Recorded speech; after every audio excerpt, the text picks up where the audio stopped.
Assalamualaikum warahmatullahi wabarakatuh. Salam sejahtera untuk kita semua. Pertama-tama yang saya hormati kepada Bapak Sunarto selaku dosen Ekonomi Islam di Fakultas Ekonomi Universitas 17 Agustus 1945 Samarinda. Dan tak lupa juga yang saya hormati kepada teman-teman mahasiswa Untak 1945 Samarinda. Puji syukur kita panjatkan kehadirat Tuhan Yang Maha Esa. Kita masih diberikan kesehatan pada saat ini. Adapun tujuan saya yaitu untuk mempresentasikan rangkuman materi. Sebelum masuk ke dalam materi, izinkan saya memperkenalkan diri saya terlebih dahulu. Nama saya Rika Puspita dari Prodi Manajemen Kelas Malang.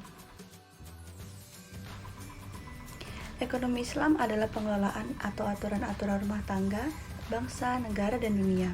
Bertujuan untuk menciptakan barang dan jasa dalam memenuhi kehidupan sehari-hari yang berlandaskan syariah Islam. Pada ekonomi Islam terdapat 3 aspek dasar, yaitu aspek akidah, aspek syariah, dan aspek akhlak. Tujuan ekonomi Islam adalah untuk mencapai kebahagiaan di dunia dan di akhirat melalui suatu tata kehidupan yang baik dan terhormat. Pilar ekonomi Islam adalah moral.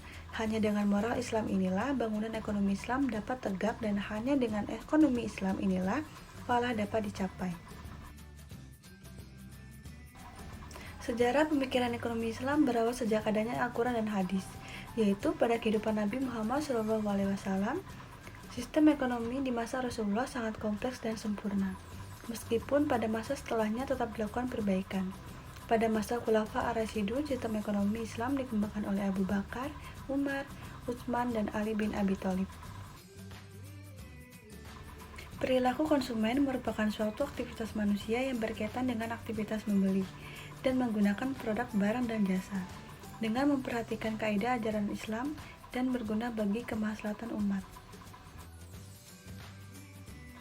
Sistem ekonomi Islam merupakan istilah untuk sistem ekonomi yang dibangun atas dasar-dasar dan tatanan Al-Quran dan Al-Sunnah dengan tujuan maslahat bagi umat manusia, dengan memiliki 4 prinsip, yaitu tauhid, keseimbangan, kehendak bebas, serta tanggung jawab.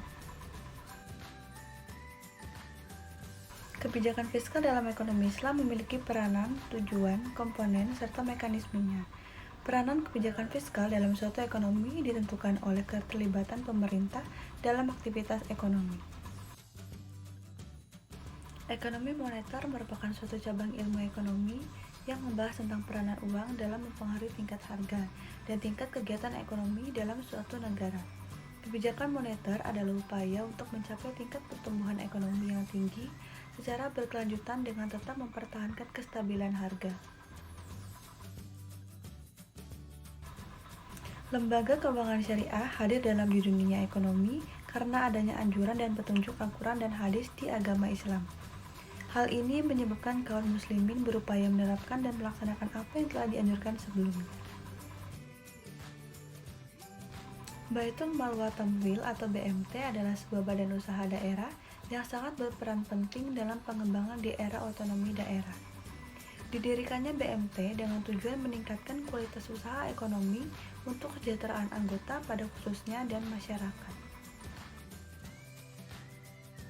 Asuransi syariah merupakan suatu perusahaan berprinsipkan syariah Islam dengan mengutamakan tolong-menolong antara pihak-pihak yang bekerja sama di dalamnya. Pada dasarnya, asuransi syariah dapat memberikan manfaat bagi pihak yang tertanggung. Negara memiliki peran strategis dalam perekonomian. Pemerintah memiliki tanggung jawab dan kewajiban memenuhi seluruh kebutuhan masyarakat. Negara merupakan bagian yang sangat penting dalam mewujudkan hukum Islam, karena Islam secara sistem tidak dapat berjalan secara utuh tanpa adanya negara. Masalah-masalah ekonomi yang paling mendasar terjadi di berbagai negara setidaknya ada 3 sektor, yaitu produksi, konsumsi, dan distribusi. Solusi yang dapat ditawarkan adalah Islam mendorong pertumbuhan ekonomi yang memberi manfaat luas bagi masyarakat. Baik, itu saja yang dapat saya sampaikan. Kurang lebihnya saya mohon maaf. Wassalamualaikum warahmatullahi wabarakatuh.